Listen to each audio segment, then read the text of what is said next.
Welcome to Khan's Crop Academy. Good morning, student. Hi, we are going to learn crop science paper first standard 12 paper pattern. Paper pattern. विद्यार्थी मित्रांनो, बरेच विद्यार्थ्यांनी comments केलेत की sir मागच्या इयरचे paper कधी दाखविणार आहो, महत्त्वाचे प्रश्न कधी देणार आहो. मी बरेच वेळा आश्वासन दिलेले आहे तुम्हाला. ते आश्वासन मी कंप्लीट करत आलेले आहो. तर आज आपण बॅक इयरचे मागच्या वर्षाचे पेपर आपण पॅटर्न कसं असतं हे समजून घेऊया की जेणेकरून तुम्हाला अभ्यास करण्यासाठी सोपं जाणार. मी तर प्रत्येक लेक्चरमध्ये सांगितलेलं आहे त्या प्रत्येक टॉपिकचं किती मार्काला कसं विचारतात.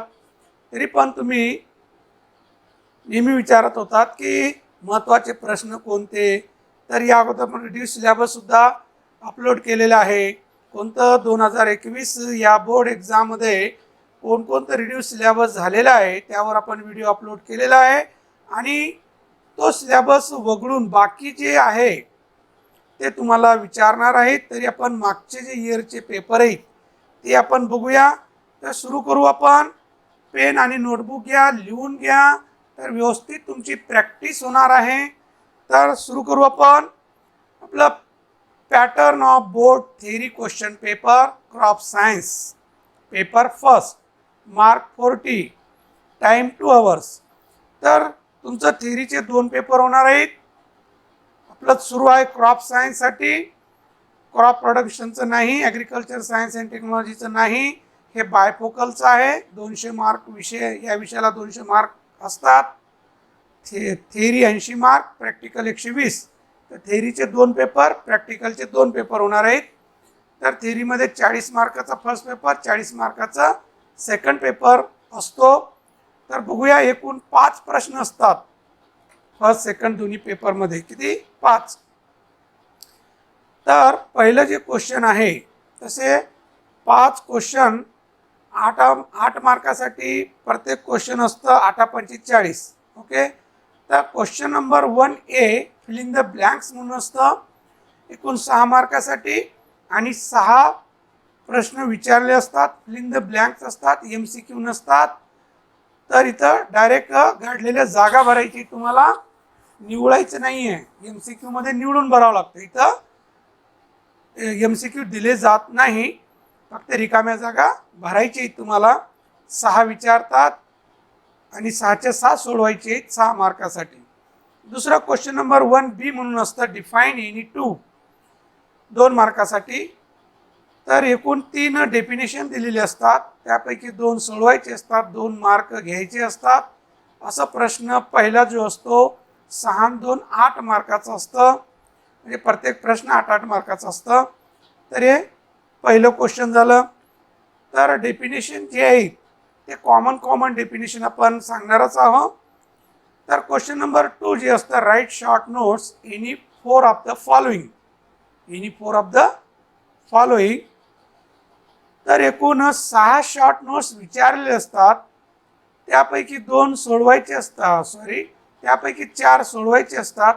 8 मार्क घ्यायचे असतात. म्हणजे इथेही आपल्याला ऑरमध्ये आहे, 6 विचारलेले असतात, कोणतेही 4 आपल्याला सोडवायचे असतात. तर एक लक्षात ठेवा, आपलं जे ॲग्रॉनॉमी प्रोडक्शन जे आहे सेकंड, तो फर्स्ट पेपरमध्ये आणि सेकंड पेपरचे राहिलेलं आहे. त्या टॉपिकवर फक्त 2-2 मार्काचे 2 प्रश्न विचारणार आहेत. ते क्वेश्चन नंबर 2 मध्ये एक विचारणार आणि क्वेश्चन नंबर 3 मध्ये, किंवा 3 मध्येच 2 विचारू शकतात, किंवा इथेही क्वेश्चन नंबर 2 मध्ये 2 विचारू शकतात. तर इथे आपलं 40 पैकी 40 सिलेबस आपलं संपलेलं आहे असं जाहीर करायला काही हरकत नाही. ऑर मधलं राहिलेलं आहे समजा, आहे की नाही. तर तुम्ही पूर्ण क्रॉप कल्टिवेशन जर केलं तरी तुम्हाला 40 मार्कापैकी 40 मार्क मिळणारच, लक्षात. तर हे शॉर्ट नोटचा भाग आहे, त्याच्यामध्ये डायरेक्ट प्रश्न असतात. आणि क्वेश्चन नंबर 3 जे आहे attempt any 4 of the following, हे 8 मार्काला असतं. इथे 6 प्रश्न विचारले असतात, त्यापैकी 4 सोडवायचे असतात. आणि इथं WH मध्ये प्रश्न असतात. समजा क्वेश्चन नंबर 2 मध्ये विचारायची पद्धत कशी आहे, इकॉनॉमिक युजेस. सपोज आणि तेच इकॉनॉमिक युजेस इथं विचारायचं असेल तर write, give, how, what are the असं विचारतात. WH मध्ये विचारतात. दुसरं काही फरक नाही. म्हणजेच एकूण आपल्याला 6-12 शॉर्ट नोट्स असतात असंही सांगितलं तर काही हरकत नाही दोन्ही प्रश्न मिळून, कारण हे सुद्धा शॉर्ट नोट्सचाच भाग आहे. क्वेश्चन नंबर 3 हे सुद्धा शॉर्ट नोट्सचाच भाग आहे, पण WH मध्ये विचारतात. How, why, write, give, what असं विचारतात. तर इथेही आपल्याला ऑरमध्ये आहे 6 विचारले असतात, 4 सोडवायचे असतात आणि 8 मार्क घ्यायचे असतात. प्रत्येकाला 2-2 mark. Okay. Next question number 4 जे असतं ए आणि बी असतं. क्वेश्चन नंबर 4 कसं असतं? A and B supply information about dash dash crop. इथं क्रॉपचं नाव येणार on the following point any two. एक क्रॉपचं सप्लाय इन्फॉर्मेशन अबाउट, इथं क्रॉपचं नाव दिलं जाईल. सपोज सोयाबीन आहे किंवा डेक्कन हिम्प आहे, ज्यूट आहे, असं ऑन द फॉलोइंग पॉईंट त्या क्रॉपवरचे 3 पॉईंट इथं विचारले जाणार आहेत. त्यापैकी 2 सोडवायचे, 4 मार्क घ्यायचे. प्रत्येक पॉईंट 2-2 मार्काचं. एक ऑरमध्ये असणार आहे. इथं 3 पैकी कोणते 2 पॉईंट सोडवायचे, परंतु त्या क्रॉपचीच माहिती द्यायची. जे क्रॉप विचारलेलं आहे तेच क्रॉपबद्दल आपल्याला माहिती देणं गरजेचं आहे. नंतर क्वेश्चन नंबर 4B असतं, ते 4 मार्कालाच असतं. इथं 6 झाले, 4 मार्कालाच आहे. Supply information about dash dash crop on the following point any to. एखादी क्रॉपचं नाव असणार आहे, ग्राम, रेड ग्राम सपोज आहे ना, तर इथं क्रॉपचं नाव असणार आहे आणि त्याच्यावर आपल्याला 3 पॉईंट विचारलेले असणार आहेत. ते 3 पैकी 2 सोडवायचे आहेत आपल्याला. म्हणजे एक ऑरमध्ये असणार आहेत. म्हणजे ए 4 मार्कासाठी, बी 4 मार्कासाठी. म्हणजेच क्वेश्चन नंबर 4 सुद्धा 8 मार्काचं असणार आहे, परंतु या प्रश्नाला ऑर असतं. Question number 4 A and B ला or. Question number A and B सोडवा किंवा त्याऐवजी हे टॅब्युलर इन्फॉर्मेशन दिलेलं असतं 8 मार्कासाठी, हे सोडवायचं असतं. ऑर इथं दिलेलं आहे, or for question number 4 A and B साठी. नाहीतर आपल्याला ऑर म्हटलं की काय होतं, इथं सपोज ऑर म्हटलं की वरच्याला खालचं ऑर असं डोक्यामध्ये येतं. तसं कन्फ्यूज व्हायचं नाही. वरचे 2 ए अँड बी आहे, हे दोघालाही ऑर हे गिव्ह टॅब्युलर इन्फॉर्मेशन आहे. Write information in tabular form regarding following crop. Each correct answer carries half mark. 8 मार्कासाठी टॅब्युलर इन्फॉर्मेशन. प्रत्येक पॉईंट जे आहे ते अर्ध्या मार्काचा आहे. म्हणजेच 4 क्रॉप विचारणार आहेत आणि त्या क्रॉपची, प्रत्येक क्रॉपची 4 माहिती असणार आहे एका क्रॉपचे. म्हणजे 4×16 म्हणजे 16 पॉईंट आहेत. 16 पॉईंटला प्रत्येक पॉईंटला अर्धा, म्हणजे 8 मार्काचा हा प्रश्न असणार आहे. वरचं क्वेश्चन नंबर 4AB सोडवा किंवा टॅब्युलर इन्फॉर्मेशन सोडवा. आणि हे सोडत असताना आपलं जे आन्सर सीट असते, सपोज अशी आन्सर सीट, तर असं दोन्ही पेज वापरायचे. आपण मोठं टेबल तयार करायचं, उगं बारीक तयार करायचं नाही. 2 पेजचा वापर करायचा. तिथून 2 पेजचा वापर करायचा. पूर्ण आन्सर सीट जी असते मधली, त्या आन्सर सीटवर पूर्ण आखून घ्यायचं टेबल. असंच मोठं आखायचं. इकडं 2 पॉईंट, इकडे 2 पॉईंट ठेवायचे, किंवा इकडे 3 पॉईंट, इकडे 2 पॉईंट असं. तर असं बोर्ड एक्झाममध्ये आन्सर सीटमध्ये 2 पेजचा वापर करायचा ॲट ए टाईम. कारण 8 मार्काला आहे. तसं एकाच पेजवर बारीक बारीक लिहायचं नाही, कारण की याची माहिती काय, बॉटॅनिकल नेम विचारलेलं आहे, त्याची ओरिजिन, फॅमिली आणि सोईंग सीझन. एका क्रॉपचं पूर्ण ते लिहायचं आहे. दुसऱ्या क्रॉपचं तसंच पूर्ण लिहायचं. तिसऱ्या क्रॉपचं लिहायचं. चौथ्या क्रॉपचं लिहायचं. असं प्रत्येक क्रॉपचे 4 पॉईंट. आणि हे मॅथमॅटिकल सारखं असतं. पूर्ण करेक्ट असेल फुल मार्क, करेक्ट असेल तर फुल मार्क मिळणार आहे. मार्क तुमचे कट होणार नाही आहे अजिबात. तर आपण विचार करायचं की क्वेश्चन नंबर 4AB सोडवायचं की टॅब्युलर इन्फॉर्मेशन सोडवायचं, विचार करून सोडवायचं. क्वेश्चन नंबर 5 असतं, supply detail information about dash dash crop on the following points any 4. आपण शिकवित असताना बरेच वेळा सांगितलं की पॅडी 8 मार्कासाठी आहे, कॉटन 8 मार्कासाठी विचारतात. तर हे 8 मार्कासाठी विचारतात. तर ते अगोदरच तुम्हाला वेटेज सांगितलेलं आहे. इथं चॅप्टर वाईज वेटेज नाही आहे, क्रॉप वाईज आपल्याला सांगता येतं की हे क्रॉप 8 मार्काला विचारतात, हे 4 मार्काला विचारतात, हे 2 मार्काला विचारतात. इथं सुद्धा आपल्याला 6 पॉईंट विचारणार आहेत आणि 4 पॉईंट बद्दलच माहिती द्यायची आपल्याला. म्हणजे इथे ऑर मध्ये आहे 2 पॉईंट ऑर मध्ये कोणती आपल्याला 6 पॉईंट पैकी त्या क्रॉप बद्दल 4 पॉईंट करेक्ट माहिती द्यायची आहे. प्रत्येक याला 2-2 मार्क असणार आहेत. आपण विचार करायला पाहिजे की 6 पॉईंट पैकी 4 पॉईंट कोणते आपल्याला करेक्ट सोडवता येतात, ते 4 पॉईंट आपण सोडवायला पाहिजे. बाकी येत असतील ते पण सोडवा, कारण भरपूर वेळ आहे, 2 तासाचा वेळ आहे. पेपर फार लवकर होतं. जे अभ्यास केलेले असतील तर फार फास्टमध्ये होतं आणि व्यवस्थित पॉईंट वाईज लिहायला पाहिजे, असं हे पॅटर्न असतं. आता बघूया आपण पेपर ऑफ बोर्ड. बोर्डाचे पेपर बघू आपण. 2016चं बोर्डाचं पेपर आहे आणि 2 तास 40 मार्क्स 3 पेजेस आहेत.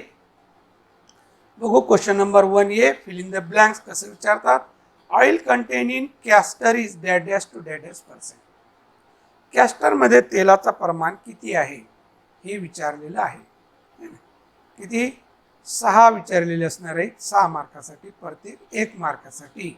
आणि इथं जर चुकलं तुमचं 1 जर, तर तुमचं 40 पैकी 1 मार्क कमी होणार आहे. त्यासाठी आपण हे मध्ये मार्क आपलं कट व्हायलाच नको, लक्षात ठेवायला पाहिजे दोन्ही पेपरमध्ये. कुठं इथं, कारण इथं कंपल्सरी आहे पूर्ण पेपरमध्ये, इथंच कंपल्सरी आहे, बाकी सगळ्याला आर दिलेलंच आहे. इथं कंपल्सरी 6चे 6 सोडवायचे आहेत, चुकायला नको. दुसरं विचारलं dash dash is the origin of maize crop.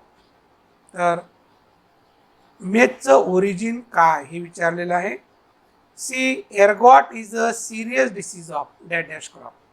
Ergot हे डिसीज कोणत्या पिकाचं आहे, त्या पिकाचं इथं नाव लिहायचं आहे. एअरगॉट हे बाजरीचं आहे.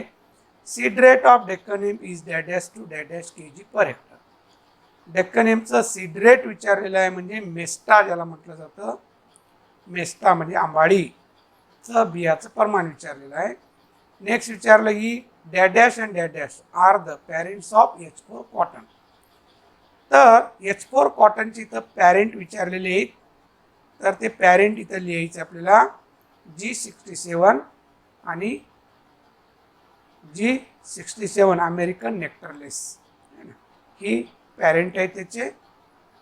नंतर F optimum temperature range for proper growth of jowar should be dash dash dash dash degree Celsius. Jowar या पिकाची चांगली वाढ होण्यासाठी ऑप्टिमम टेम्परेचर किती लागतं ते इथं लिहायचं आहे. तर असे प्रश्न MCQ मध्ये विचारतात. इथं लक्षात आलं आपलं की जेवढे ऑइल आहेत क्रॉप त्यांचं पर्सेंटेज आपल्याला माहीत असणं आवश्यक आहे. त्यांचं सगळ्या पिकाचं बॉटनिकल नेम, ओरिजिन, फॅमिली, नंतर रोगाचे नावं, कीटकाचे नावं, सीड रेट माहीत असणं गरजेचं आहे. नंतर व्हेरायटी माहीत असणं आवश्यक आहे. एवढं जर केलं तुम्ही तर हे आपलं कव्हर होणार आहे. नंतर क्वेश्चन नंबर 1B विचारलेला आहे. Define any 2 of the following staple length. हे कॉटनमध्ये गेलेलं आहे. स्टेपल लेंथची डेफिनेशन लिहायची आहे. Soil productivity. आता सॉईल प्रॉडक्टिव्हिटीचं आपलं विचारणार नाही कारण रिड्यूस झालेलं आहे. इथं मेज जे आहे हे रिड्यूस झालेलं आहे. तर रिड्यूसवर आपण बाजराही विचारणार नाही, हे क्रॉप रिड्यूस केलेलं आहे. तर सिरियल क्रॉपमध्ये बाजरी, मेज आणि मिलेट क्रॉप हे रिड्यूस झालेलं आहे. त्याचबरोबर पल्सेस क्रॉपमध्ये horse gram, kidney bean reduce झालेलं आहे. आणि ऑइल सीडमध्ये सेसॅमम, निगर, कॅस्टर हे 3 क्रॉप रिड्यूस केलेले आहेत. आणि फॉडरमध्ये काउपी, क्लस्टर बीन रिड्यूस झालेला आहे. त्यावर व्हिडिओ आपण बनवलेला आहे, ते वगळून बाकी सोडवायचं. तुम्ही 5-6 पेपर मी घेणार आहे आणि तेवढं जर केलं तुम्ही तर तुम्हाला आउट ऑफ मार्क मिळल्याशिवाय राहणार नाही. Staple length definition, soil productivity, cusec हे इरिगेशनमध्ये आहे. डेफिनेशनही तुम्हाला काढून देणार मी रिव्हिजनमध्ये. नंतर question number 2, write short notes on any 4 of the following. तर 6 विचारलेले, त्यापैकी 4 कोणती सोडवायचे बघूया आपण. Step to be consider while preparing of calendar operation. हे आपलं राहिलेले जे भाग आहे फॉर्म मॅनेजमेंट त्यावर विचारलेलं आहे. क्रॉपिंग कॅलेंडर ऑफ ऑपरेशन जे तयार करत असताना कोणते स्टेप्स आहेत ते लिहायचे तिथं 2 मार्कासाठी. नंतर बॉलवर्म इन कॉटन, हे कॉटनचं आहे. कॉटन बॉलवर्म जे आहे त्याच्यावर शॉर्ट नोट्स लिहायचे. त्याचा nature of damage control measure. Harvesting of castor, तर कॅस्टर पिकाची हार्वेस्टिंग कशी केली जाते त्यावर लिहायचं आहे. ऑब्जेक्टिव्ज ऑफ मिक्स्ड क्रॉपिंग, तर हे ऑब्जेक्टिव्ज ऑफ मिक्स्ड क्रॉपिंग जे आहे हे आहे क्रॉप फॉर्म मॅनेजमेंट यामधलं 2 मार्कासाठी. क्वालिटी ऑफ इरिगेशन वॉटर, हे इकडे विचारायला नको, इरिगेशन हे सेकंड पेपरचा भाग आहे. आणि इथं काही पेपरमध्ये 2 प्रश्न किंवा 3 प्रश्न विचारतात. नंतर कल्टिवेशन ऑफ पॅराग्रास इन ब्रीफ, तर फॉडर क्रॉपवर पॅराग्रासवर विचारलेलं आहे ब्रीफ कल्टिवेशन म्हणून, आणि हे झालेलं आहे. न झालेलं म्हणजेच आपले हे 3 न झालेले आहेत बघा 2-2 मार्कासाठी. फॉर्म मॅन्युअल काही वेळेला विचारतात 2, तरी आपण ते घेऊ आपण.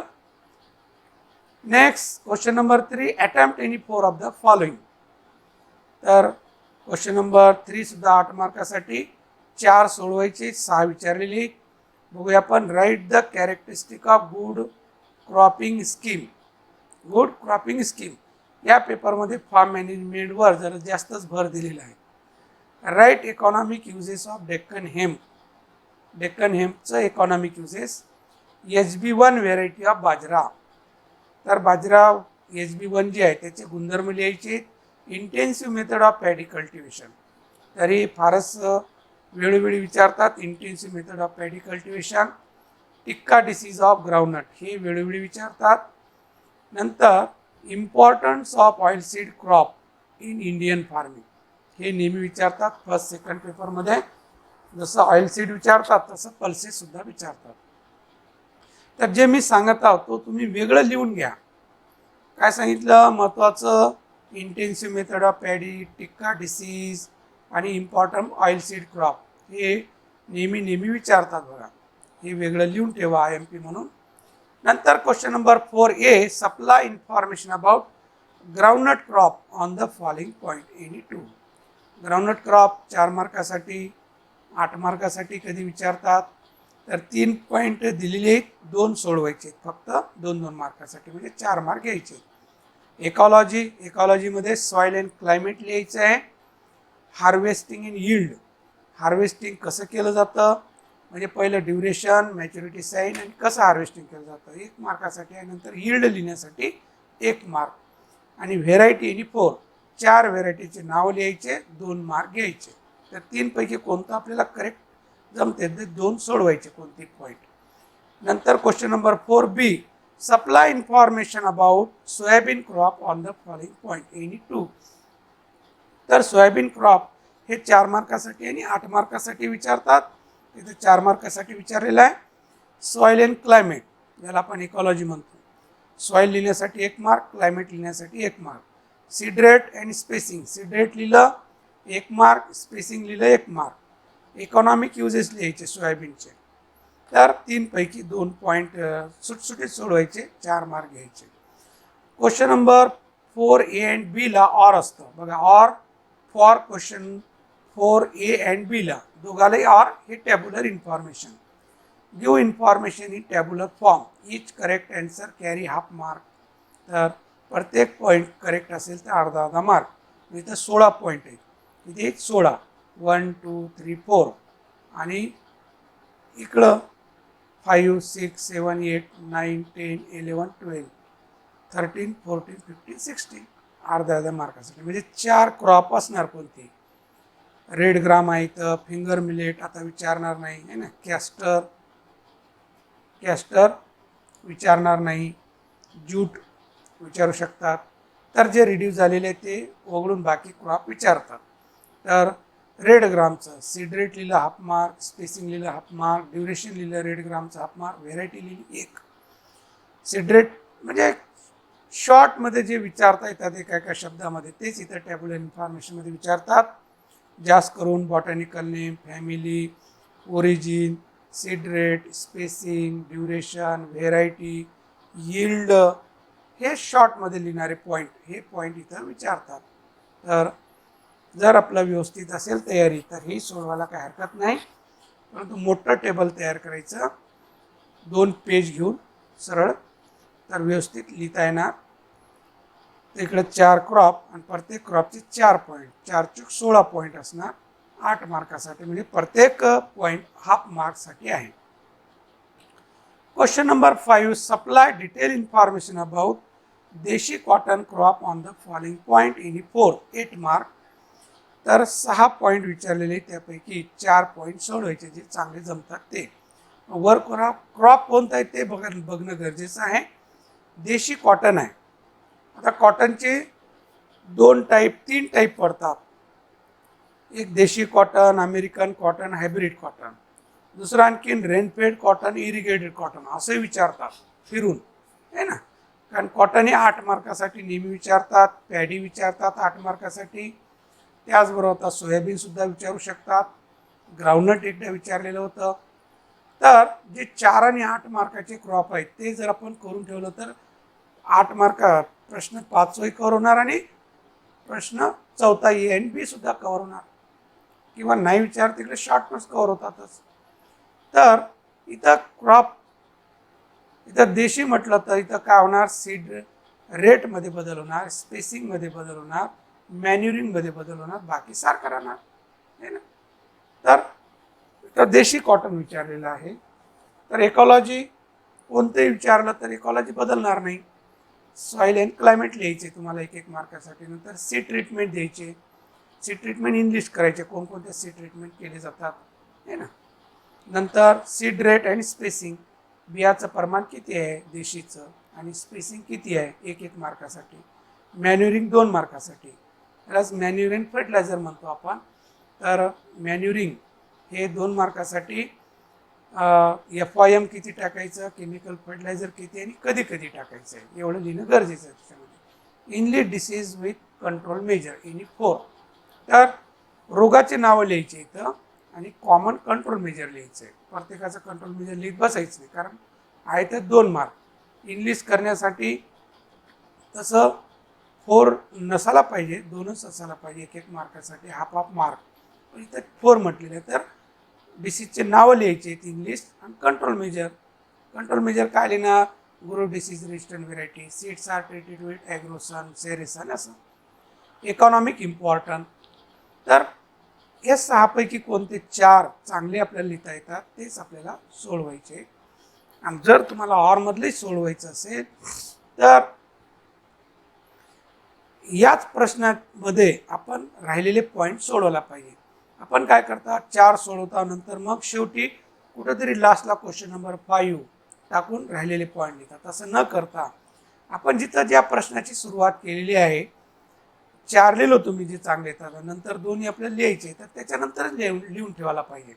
कारण कधी वेळेस काय होतं, सीड रेट चुकलं तुमचं, इथं 1च मार्क मिळणार आहे ना. मग 5व्या 6व्याला यापैकी 1 करेक्ट आहे, त्याला 2 मार्क मिळाले. तर तुम्ही एका पेजवर 4 सोडवले, तिथं 6 पैकी 5च मार्क मिळाले आणि पुढं तिथं 4 मार्क मिळाले. तर काय होतं, घेणारं तिकडचं इकडं असं घेण्यामध्ये कन्फ्यूज होतं आणि तो इथंच 5 मार्कच देऊन बसतो. असं न करता ऑरमधले प्रश्न आपण तिथंच त्याच प्रश्न अंडरखालीमध्ये लिहायला पाहिजे, किंवा जागा रिकामी ठेवायची. नंतर आपले कंपल्सरी झालेले सोडणं झाल्यानंतर मग ऑरचे तिथं त्या जागेमध्ये सोडत राहायचं. समजलं मी काय म्हणत आहे. क्वेश्चन नंबर 2 सुरू केलं तुम्ही, 4 शॉर्ट नोट्स सोडवले, 2 ऑरमधले राहिलेले, तर तिथंच जागा ठेवायची. आणि नंतर पूर्ण प्रश्नपत्रिका सोडवल्यानंतर वेळ आहे आणि आपल्याला येत असेल तर तिथं ऑरमधले तिथं जे आपण जागा ठेवलेली आहे तिथंच पुन्हा लिहायचं. तिथं बरेच विद्यार्थी काय करतात, शेवटी क्वेश्चन नंबर टाकून सोडवतात. मग 2 इथं 5 मार्क मिळाले, तिथं 4 मिळाले, मग कोणते जास्त, 5 जास्त, 5 करेक्ट, 5च वर घेणार गेले तुमचे. तसं तुम्हाला मार्क किती, 8 मार्क मिळाला पाहिजे, पण मिळाले 5च, असं होतं ना. ते एक्झामिनरला कन्फ्यूज होतं ना. तसं फोड करायची नाही, एकत्रच लिहायचं. जे प्रश्न सुरू केलं त्याची ऑर त्याच्यामध्येच असायला पाहिजे, तर चेक करण्यालाही मजा येते आणि तो खुशीनं मार्क टाकतं. तर या पद्धतीनं पेपर सोडवायला पाहिजे. हे झालं 2016चा पेपर. आता बघूया आपण 2014चा पेपर कसं विचारलेलं आहे. तर question number 1 fill in the blanks. The botanical name of maize is dash dash. असा बॉटॅनिकल नेम विचारलेला आहे मेजचं इथं. आता विचारणार नाही, रिड्यूस झालेला आहे maize. Dash dash is the serious disease of groundnut crop. कोणता आहे सिरियस डिसीज? टिक्का आहे. Optimum temperature range require for paddy crop. तर भात पिकाला ऑप्टिमम टेम्परेचर किती पाहिजे? अगोदर जवारला विचारत आहे, तर पॅडीला विचारलं आहे ना. तर जे जे क्रॉप आहेत त्याचं जे ऑप्टिमम टेम्परेचर आहे मेजर क्रॉपचं ते इथं विचारतात बघा. नंतर oil content of sunflower varies from dash dash to dash dash percentage. अगोदरच्या पेपरमध्ये कॅस्टरवर विचारलं होतं, इथं कोणतं सनफ्लावरचा ऑइल पर्सेंटेज, म्हणजे जेवढे ऑइल क्रॉप आहेत त्याचं ऑइल पर्सेंटेज आपल्याला पाठ असणं गरजेचं आहे. Blister beetle is a serious pest of dash dash crop. हे बाजऱ्यावरचं डिसीज आहे, परंतु बाजरा आता नाही तुम्हाला 2021साठी. Origin place of finger millet. आता फिंगर मिलेटचं ओरिजिन विचारलं. फिंगर मिलेट आपलं रिड्यूस झालेलं आहे.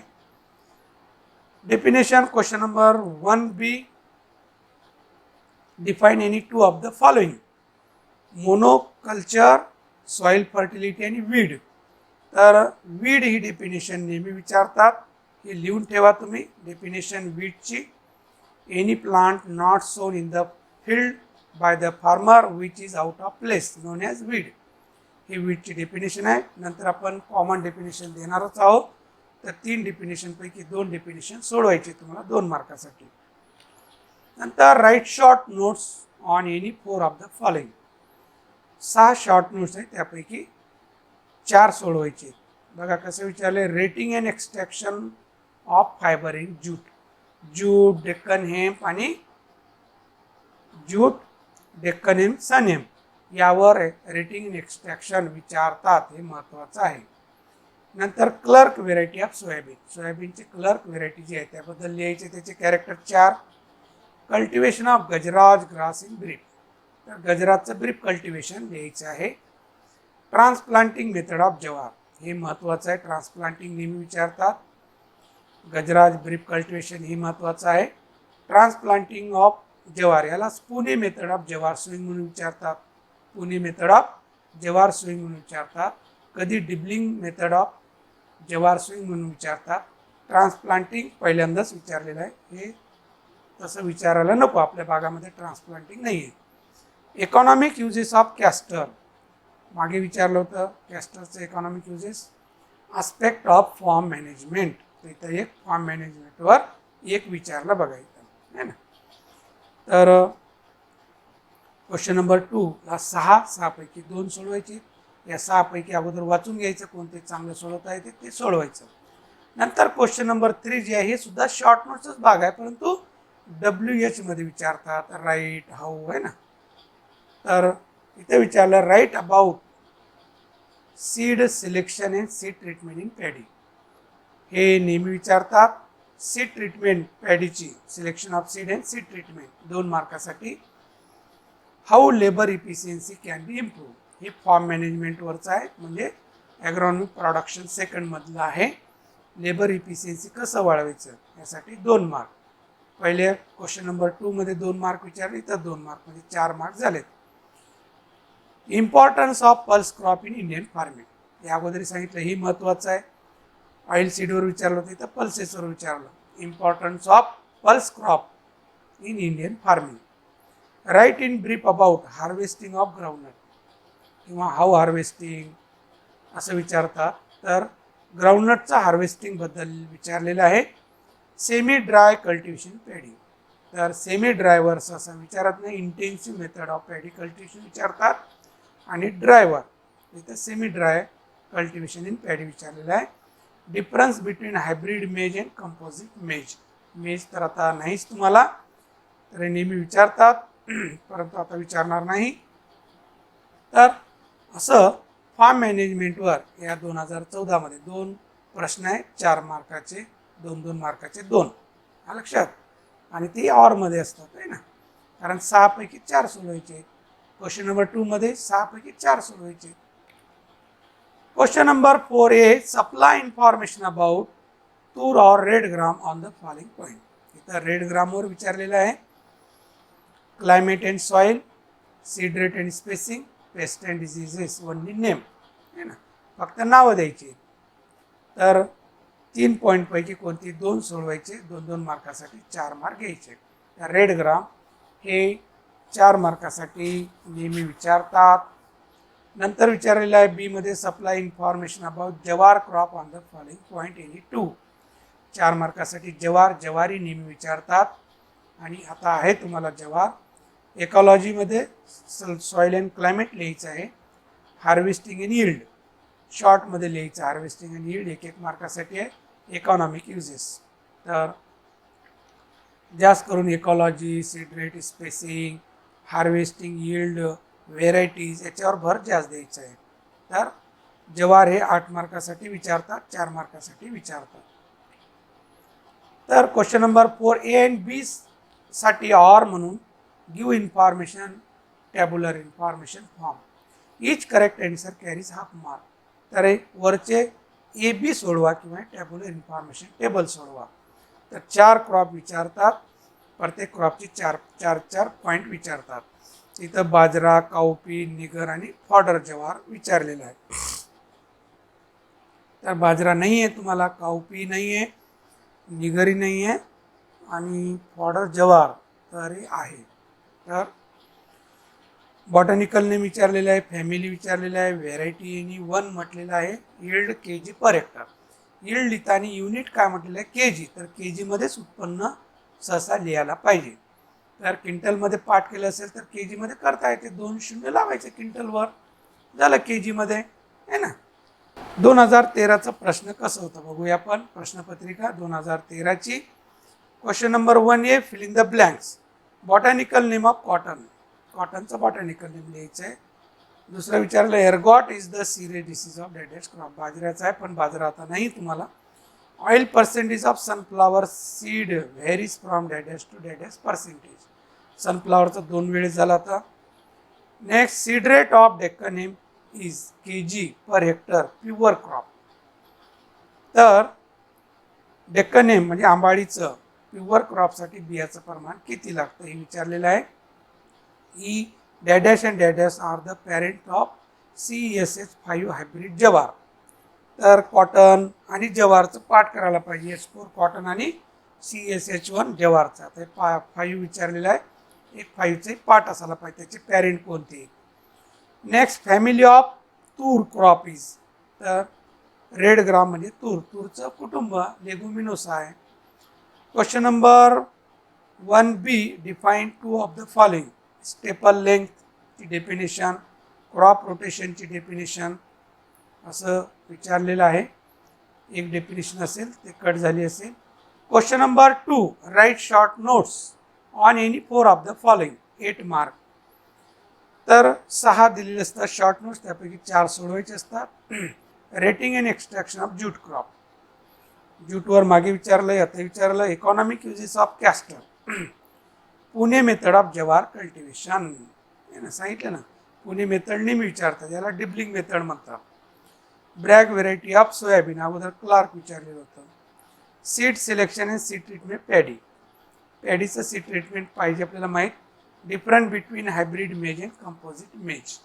तर हायब्रिड मेज अँड कंपोजिट मेज, कारण मेज आता नाही आहे तुम्हाला. Question number 3, attempt any 4 of the following. तर 6 पैकी 4 सोडवायचे, 8 मार्क घ्यायचे. Give importance of pulse crop in Indian farming. यावर नेहमी विचारतात.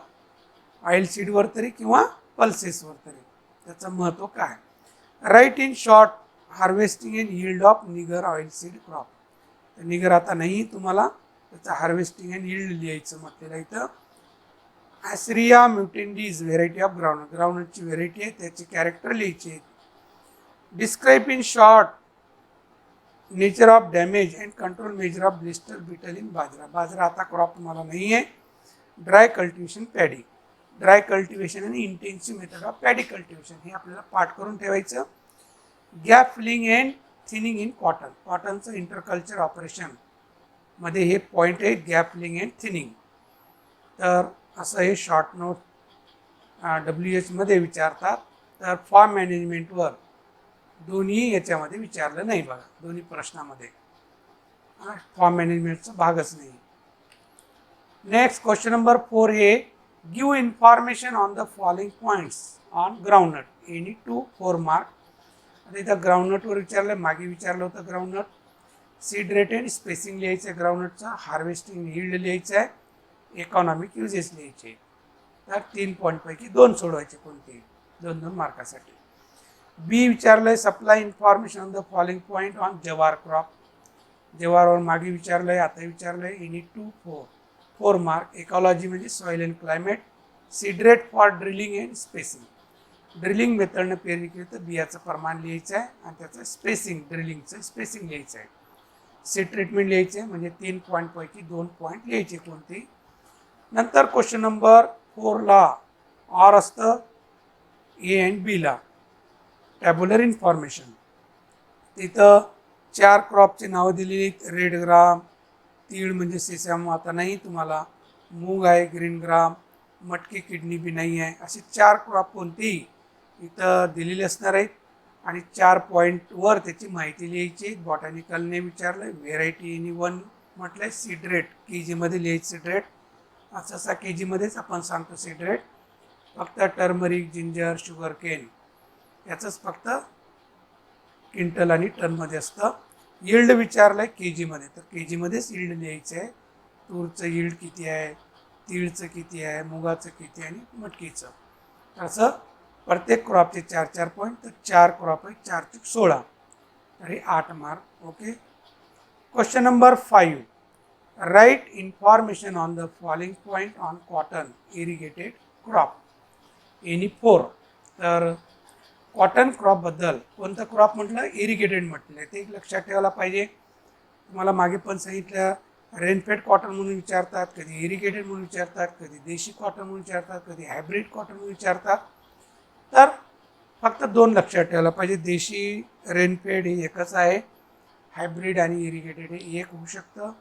तर फक्त सीड रेटमध्ये बदल होणार आहे, स्पेसिंगमध्ये बदल होणार आहे आणि यील्डमध्ये बदल होणार आहे, मॅन्युअल आणि फर्टिलायझरमध्ये बदल होणार, बाकी सगळे पॉईंट तेच राहणार आहे. तर इथं विचारलं इकॉलॉजी. इकॉलॉजीमध्ये सॉइल अँड क्लायमेट सेपरेट लिहायचं. व्हेरायटी आणि 4 व्हेरायटीची नावं. आता इथे इरिगेटेड विचारलं तर हायब्रिड कॉटनची व्हेरायटी लिहायची. प्रिपरेशन ऑफ लँड म्हणजे लँड प्रिपरेशन जे म्हणतो आपण, प्री टिलेजसुद्धा म्हणतात, तर ते लिहायचं आहे.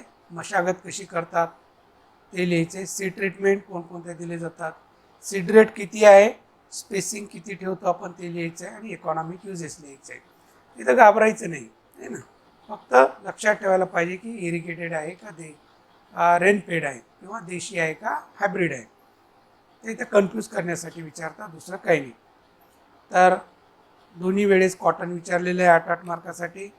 तर विद्यार्थी मित्रांनो, नंतरचे जे काही पेपर राहिलेले आहेत ते नेक्स्ट लेक्चरमध्ये आपण बघणार आहोत. लेक्चर नंबर 2मध्ये बघू. तर नेहमी तुम्ही कमेंट्स केलेले आहेत तर प्रिव्हियस इयरचे पेपर द्या सर, तर हे टेलिग्रामवर आपण पाठविणार आहोत. PDF तिथं बघायचं, तुम्ही लिहून घ्यायचं आहे. तर हे पेपर बघितल्यानंतर आणखीन मी तुम्हाला इम्पॉर्टंट क्वेश्चन देणार की हे क्वेश्चन तुम्ही परफेक्ट करा, यापैकी नेहमी विचारतात. तर इतरांना जास्तीत जास्त शेअर करा. सबस्क्राईब केलं नसेल सबस्क्राईब करा. नोटिफिकेशन मिळत राहणार, जे जे व्हिडिओ अपलोड केलं ते तुम्हाला नोटिफिकेशन येत राहणार. तर विद्यार्थी मित्रांनो, जे तुमचे मित्र कंपनी असेल त्यांना जास्तीत जास्त शेअर करा, सबस्क्राईब करा. थँक्स. जय जवान जय किसान.